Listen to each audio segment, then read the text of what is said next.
vraiment clé. Comment les entreprises peuvent vraiment intégrer l'intelligence artificielle pas à pas. Oui, On a sous les yeux un modèle de maturité, là, en 6 étapes. L'idée, c'est de comprendre ce cheminement, parce que, apparemment, beaucoup calent. Un chiffre circule. 92% des boîtes qui resteraient bloquées au stade pilote. C'est énorme, non? ah oui, c'est énorme. Et ce qui est important de saisir d'emblée, je crois, c'est que ce n'est pas juste adopter un nouvel outil. C'est vraiment un parcours stratégique. Hmm, Ça touche au cœur de l'entreprise. Les données, bien sûr, les processus, la gouvernance et au final la culture. Chaque phase prépare la suivante. On ne peut pas vraiment faire l'impasse. d'accord. Alors, commençons par le début. Phase 1. L'adoption d'outils IA. Passer d'essais un peu isolés, à une vraie stratégie. Les sources insistent beaucoup sur la coordination via un centre d'excellence. C'est quoi ça concrètement? Pourquoi c'est si fondamental? Le centre d'excellence, en gros, c'est une équipe qui met un peu d'ordre. Elle définit les règles, les standards, s'assure que tout ça est aligné avec les objectifs de l'entreprise. D'accord. Sans ça, chaque département fait un peu son truc dans son coin, on disperse les efforts et on n'atteint pas les objectifs clairs qui sont nécessaires pour sa marche, tout simplement. C'est un peu le chef d'orchestre pour éviter la cacophonie. Je vois. Et quand ça fonctionne, les résultats peuvent être assez concrets.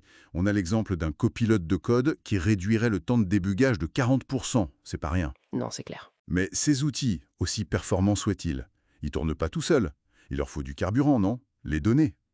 Ce qui nous amène à la phase 2, la préparation des données. Absolument, c'est le nerf de la guerre. Le fameux garbage in, garbage out, ça reste plus que jamais d'actualité. Toujours. Un chiffre qui est mentionné, c'est que plus de 70% des projets IA qui échouent, ce serait à cause de ça, des données de mauvaise qualité. Ah oui, quand même. Donc il faut des données propres, fiables et surtout accessibles.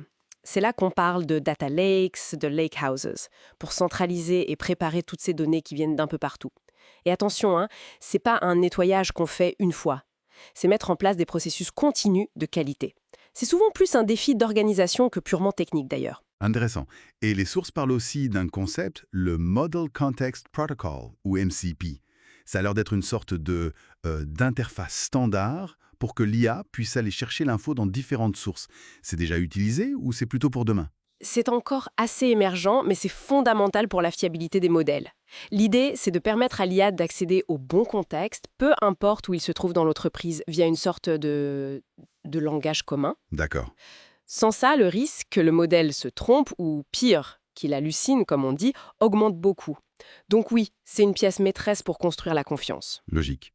Une fois qu'on a ces données prêtes, accessibles, on passe à la phase 3, l'orchestration. Là, il s'agit de connecter les outils entre eux, d'automatiser des flux de travail de A à Z. L'exemple de la commande client, du chatbot jusqu'à l'expédition, ça illustre bien ça. Oui, c'est exactement ça. C'est à ce moment-là qu'on commence à dépasser les petits gains locaux pour créer de la valeur à l'échelle de l'entreprise. Si chaque outil IA reste dans son coin, on perd une grosse partie du potentiel. Mhm. L'orchestration, ça transforme des capacités ponctuelles en un système fluide intégré. Et qui dit automatisation accrue dit besoin de contrôle, de maîtrise, d'où la phase 4 rapidie. Gouvernance et confiance. Ça peut sonner un peu comme une contrainte, ça, non? Mais les sources disent que c'est en fait un avantage. Comment ça? Au contraire, je dirais. Parce qu'une IA responsable, c'est-à-dire une IA avec des garde-fous éthiques, clairs, des moyens de vérifier ce qu'elle fait, l'audit, de comprendre pourquoi elle prend une décision. L'explicabilité? Exactement. Avec des méthodes comme SHAP ou LIME. Et puis, bien sûr, une supervision humaine pour les décisions importantes. Eh bien, tout ça, ça inspire confiance. Confiance des clients, des employés, des régulateurs. Ce n'est plus juste pour être conforme, ça devient un vrai différenciateur. Un avantage concurrentiel, en fait. Tout à fait. Et cette confiance est indispensable avant de passer à l'étape suivante et de donner plus d'autonomie à l'IA. Ce qui nous mène donc aux phases 5 et 6, où l'IA devient plus proactive. Phase 5 alors. L'activation d'agents IA pilotes. On parle de tester des agents sur des tâches précises, un peu comme on formerait une nouvelle recrue, en surveillant de près. Non à expérimenter avec l'autonomie, mais dans un cadre bien défini, bien contrôlé.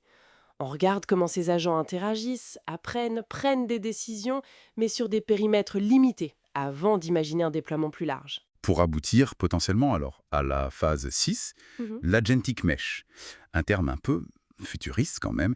Qu'est-ce que ça veut dire exactement? Alors, l'agentic mesh, c'est la vision d'un réseau d'agents IA spécialisés qui collaborent entre eux, à travers toute l'entreprise. Ah oui, Il serait coordonné par une couche d'orchestration intelligente. Imaginez un agent marketing qui discute directement avec l'agent de la logistique pour ajuster une campagne en temps réel en fonction des stocks. impressionnant. Le potentiel en termes de productivité, d'innovation, il est immense, c'est clair. Mais la complexité aussi, il ne faut pas se le cacher, hein. L'infrastructure, la sécurité, et puis ça redéfinit complètement les rôles des humains dans l'entreprise. Oui, on imagine bien. Si on prend un peu d'auteur, le message clé de tout ce modèle, ça semble vraiment être l'importance de ne pas brûler les étapes, quoi. On ne peut pas viser cette agentic mesh sans avoir construit solidement les fondations. Données, orchestration, gouvernance. Tout à fait. C'est une construction méthodique, progressive. La vraie transformation, elle vient pas de l'ajout d'outils les uns après les autres, mais de leur intégration réfléchie dans le fonctionnement même de l'entreprise. Il s'agit moins finalement d'utiliser l'IA que de collaborer avec elle. Collaborer. C'est ça, le chemin est tracé, mais il a l'air exigeant. Oui. Et ça soulève une dernière question, peut-être pour ouvrir la réflexion. Au-delà des défis qu'on peut anticiper à chaque étape, la technique, l'organisation, etc., où pourrait se cacher le plus grand défi imprévu dans ce parcours AI? Est-ce que ce sera un blocage technologique qu'on n'avait pas vu venir, la complexité des données qui se révèle pire que prévu, ou alors tout simplement la difficulté pour nous humains de nous adapter à cette nouvelle forme de collaboration avec des agents intelligents? Voilà, c'est une question à méditer.